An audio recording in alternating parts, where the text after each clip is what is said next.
Hi, good morning to you all. Myself Chakshu Pandey.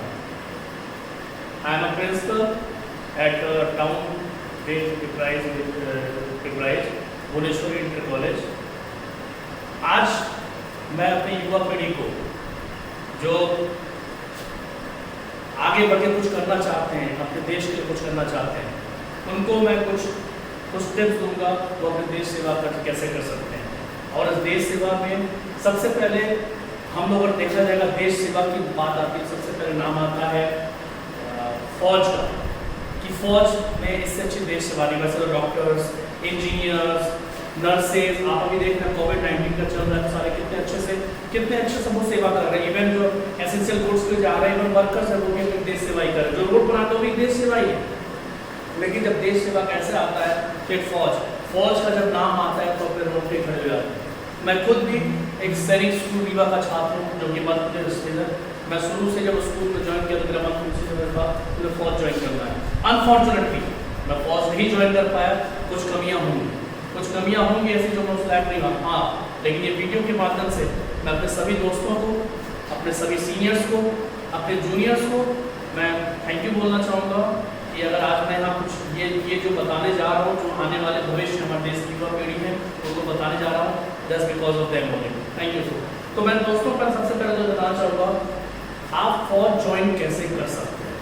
वैसे तो फौज ज्वाइन करने के लिए कई वो हैं, लेकिन उसके पहले मैं आपको ये बताना चाहूँगा फौज एक ऐसी चीज़ है जहाँ रिजर्वेशन नहीं चलता है, ना जात, ना धर्म, ना छोटा ना बड़ा। वहाँ पे जब सिलेक्शन होता है सबको इक्वली ट्रीट किया जाता है।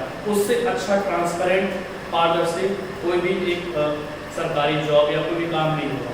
लेकिन उसके पहले मैं आपको बताना चाहूँगा कि अगर आपको फौज ज्वाइन करना है तो कुछ क्वालिटीज़ रिक्वायर्ड होती है फौज ज्वाइन करने के लिए, वो आपको होना बहुत जरूरी है। तो जिसको हम लोग बोलते हैं दूसरी भाषा में या आर्मी की भाषा में, डिफेंस की भाषा में OLQs। O यहाँ लिखा है मैंने, O stand for officer, L stand for like, Q for qualities. OLQs officer like qualities, कि मतलब आपके अंदर कुछ, आई एम नॉट सेइंग कि ये क्वालिटीज लिमिटेड है, ये और भी हो सकती है, लेकिन जो क्राइटेरिया बनाता है वो कवर्स ऑल द थिंग। जिसने भी बनाया है, जो भी सीनियर्स थे, जो भी थे, वो बहुत, जो एक पैनल था बहुत स्ट्रॉन्ग था। उन्होंने जो बनाया है उनको खुद पता है ये क्वालिटीज अगर किसी भी इंसान में है तो किसी भी फौज ज्वाइन कर सकता है। तो मैं आपको शुरुआत में से तो OLQs हैं, दे आर बेसिकली 15 क्वालिटीज है और सब में कुछ न कुछ क्वालिटीज होती है। बस आपको ढूंढना पड़ता है, कुछ को डेवलप करनी पड़ती है, कुछ के उनके अंदर होता है कि वो मतलब वो क्वालिटीज होती हैं। ठीक है, इस क्वालिटीज को हमने 4 फैक्टर में डिवाइड किया है। They are divided 4 factors. First, planning and organising. आप समझ सकते हैं प्लान मतलब कोई चीज प्लान करना और चीज़ों को ऑर्गेनाइज करना। और फौज में अक्सर होता रहता है कोई चीज प्लान करना है, अगर आपको लड़ाई दुश्मन कहीं है, आतंकवादी कहीं मारना है, कैसे प्लान किया जाए, कैसे चीज़ों को ऑर्गेनाइज किया जाए हमको विजयी हो।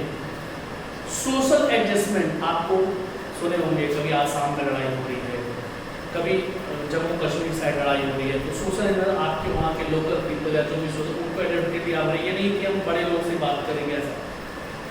तीसरा है सोशल इफेक्टिवनेस, कि आप कितने इफेक्टिव हैं सोसाइटी को लेकर, आपने आपसे कितने इफेक्टिव हैं वो कवर करता है। और चौथा है डायनेमिक। सबसे लास्ट है जिसको बोलते हैं जोश। आपने मूवी आई होगी पूरी, उसमें देखा होगा आपने, जो एक्टर है उसको बोलता है हाउ द जोश, the high sir, that is क्या था वो डायनेमिक नेचर, कि आप कैसे किसी को करते हो। हम सबसे पहले चलेंगे प्लानिंग और ऑर्गेनाइजिंग में। इसको भी डिवाइड किया गया है कैसे। इफेक्टिव इंटेलिजेंस सबको पता होगा, सब लेकिन इफेक्टिव इंटेलिजेंस थोड़ा सा बेसिक इंटेलिजेंस से थोड़ा सा अलग है। बेसिक इंटेलिजेंस हम लोग टेस्ट के माध्यम से किसी भी चीज़ ले सकते हैं, टेस्ट दे देंगे, ऐसा कुछ कर रहे हैं। लेकिन इफेक्टिव इंटेलिजेंस वो होता है जब तक आप प्रैक्टिकल कोई चीज़ नहीं करेंगे तब तक आप नहीं बताएंगे कि आपको कोई भी चीज़ दी जा सिचुएशन दी जा रही है, आप कैसे अपना काम को उस काम को पूरा करेंगे, उसको इफेक्टिवली करेंगे, उसको बोलते हैं इफेक्टिव इंटेलिजेंस। फिर एक है रीजनिंग एबिलिटी, कि आपको सिचुएशन दिया गया है, हाउ यू हैंडल दैट, मतलब कितने कैपेबल हैं आप उस सिचुएशन को देंगे प्रैक्टिकल के थ्रू, या अपने आसपास कैसे उसको क्या क्या मैक्सिमम यूटिलाइजेशन ऑफ सोर्सेज को कैसे आप यूज कर सकते हैं, उसको हम लोग बोलते हैं रीजिंग एबिलिटी। फिर होता है ऑर्गेनाइजिंग एबिलिटी, कि आप जितने लिमिटेड जो रिसोर्सेज हैं उसको आप कैसे मैक्सिमम यूटिलाइज कर सकते हैं। और ये चीज़ आपको जैसे स्कूल कॉलेज में होता है, फंक्शंस होते हैं, कुछ होता है, अब आप थोड़ी चीज़ें में कैसे आप उसको बढ़िया करते हैं, कैसे आप उसको बढ़िया बना सकते हैं, वो आता है ऑर्गेनाइजिंग एबिलिटी में। फिर है पावर ऑफ एक्सप्रेशन, इसका वो है कि हाउ जोशी ने आप कैसे अपनी बातों को हर इंसान के पास पहुंचा रहे हैं, कितने आसानी से आप अपने बात को एक्सप्रेस कर दे रहे हैं और कि लोग आपकी बात को सुने और आप ये मतलब कैसे अपनी बात आप पहुंचा सकते हैं, उसको पावर ऑफ एक्सप्रेशन कहते हैं। दूसरा फैक्टर सोशल एडजस्टमेंट, इसमें आता है social adaptability. Basically social adaptability होती है कि आप कैसे लोगों के बीच में रहते हैं, अपने आप को कैसे रखते हैं, छोटा बड़ा, कभी गरीब, वैसा कोई जात नहीं, कोई फौज के लिए बहुत जरूरी है, स्टार्टिंग बताया कि फौज में ना कोई जात ना हो, तो आप सोसाइटी में या सोशल में आप कैसे लोगों के साथ कैसे अपने आप को एडजस्ट करते हैं।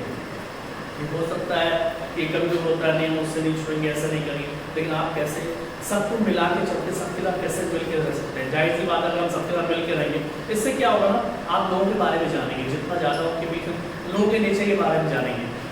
फिर आता है कॉपरेशन, आपको कॉपरेशन करना पड़ता है। अगर आप कोई चीज़ कर रहे हैं तो सबको कॉपरेट, अगर ग्रुप है सबको कॉपरेट करके चलना पड़ता है। कि कॉपरेशन और प्रॉपर कोऑर्डिनेशन चाहिए उसमें, कि कैसे आप लोग कॉपरेट करके, अगर कोई आपको सजेशन दे रहा है, आपका कोई भी है, उसको भी कॉपरेट करके आपको साथ चलना ताकि आपकी बात मान सके। फिर आता है सेंस ऑफ रिस्पॉन्सिबिलिटी, इस सब में सबसे इम्पोर्टेंट चीज़ कि आपको जो लक्ष्य दिया गया है उसके प्रति आप कितने सीरियस है, कि आप उस चीज़ की कैसे कितने सीरियस हैं, कि उसकी जिम्मेदारी को आप समझ के आप उस लक्ष्य को जो भी आप काम है उसको पूरा करने में कितने कार्यक्रम हैं, आपको पूरा कर रहे हैं नहीं कर रहे हैं, उसकी जिम्मेदारी जो होता है मैक्सिमम आपको कर ले रहा, उसको बोलते हैं सेंस ऑफ रिस्पॉन्सिबिलिटी। तीसरा फैक्टर है सोशल इफेक्टिवनेस। अभी क्या है, ये तो हो गया जो हम सोसाइटी दूसरों से, ये सोशल बेस और इंडिविजुअल। पहला इसमें आता है इनिशिएटिव। अब इनिशिएटिव क्या हो गया, आपकी कोई काम किया जा रहा हो, आप कितनी जल्दी इनिशिएट करते हैं उसको काम करने के लिए, कितना जल्दी इनिशिएट करते हैं ताकि वो काम हो। और मतलब उसका काम ऐसा नहीं हम इनिशिएट कर रहे हैं आता ही हो, मतलब एक है ना कि लाइक आप काम को करिए और उसको इनिशिएट करिए कि हाँ आप पहले मिल जाएगा, तो पावर ऑफ स्पेशल बोला था, इनिशिएट करके आप इनिशिएट करते हैं।